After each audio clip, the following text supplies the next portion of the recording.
Lagay ka na maraming barya. Ngayon darating mga bossing ko ng September 18. Unang full moon ng pasok ng Bear month mga bossing.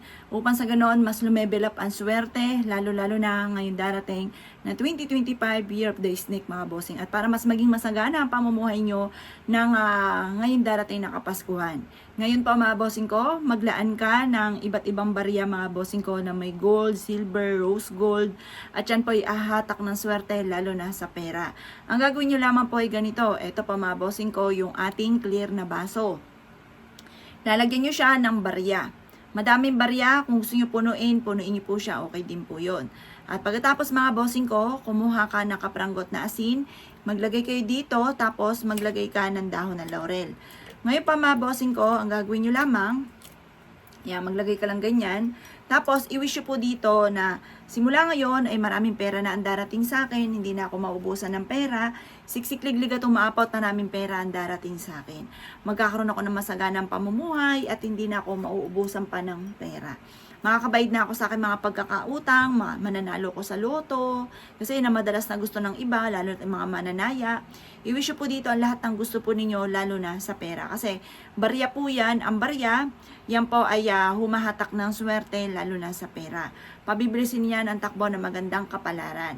At yan po mga bossing ko, ang kulay ay silver, ang silver ay nagtatabi ng malas, ang gold ay humatak naman ng swerte, lalo na sa kasaganahan. Ang rose gold naman ay mabilis sa solusyon sa mga problema. Mabilis na pagtugon sa mga ninanais natin. Mag-wish ka lang na mula sa inyo pong puso. September 18, full moon, harap sa gawing silangan, kung saan naliwanag ang sinag ng buwan. At mag-wish na kayo ng lahat ng gusto po ninyo. At pagtapos nyo pong i-wish, mga bossing ko, ibilad nyo ito sa sinag ng buwan. Mas maganda overnight. Pero kung mawawala, kahit mga 5 minutes lamang mga bossing ko, bantayan nyo po siya. Ibilad nyo sa sinag ng ng buwan. Pagtapos, kung mawawala po siya, 5 minutes, kunin nyo na po siya. Ilagay sa ilalim ng higaan, ilagay sa malapit sa negosyo po ninyo para araw-araw magkaroon ng malaking benta. Ilagay sa malapit sa kaha. Or kaya po maglagay ka ng ganito sa center table po ninyo, ang dulot nito ay napakaswerte. Kayo mismo maa-amaze sa dami ng mga blessing na darating sa inyo. Kayo mismo ay maa-amaze dahil kung dati masipag ka naman, matyaga, pero lagi ka walang pera. Ito naman, iaadya ka naman ito kung saan lagi ikaw ay suswertihin. Subok na po ito na napakaswerte. Basta't kayo kinaniwala at nais po itong gawin, lumarga ka na, gawin nyo na po ito at kayo mismo ay maa-amaze dahil kayo mismo ay makaka-attract ng swerte lalo na sa pera.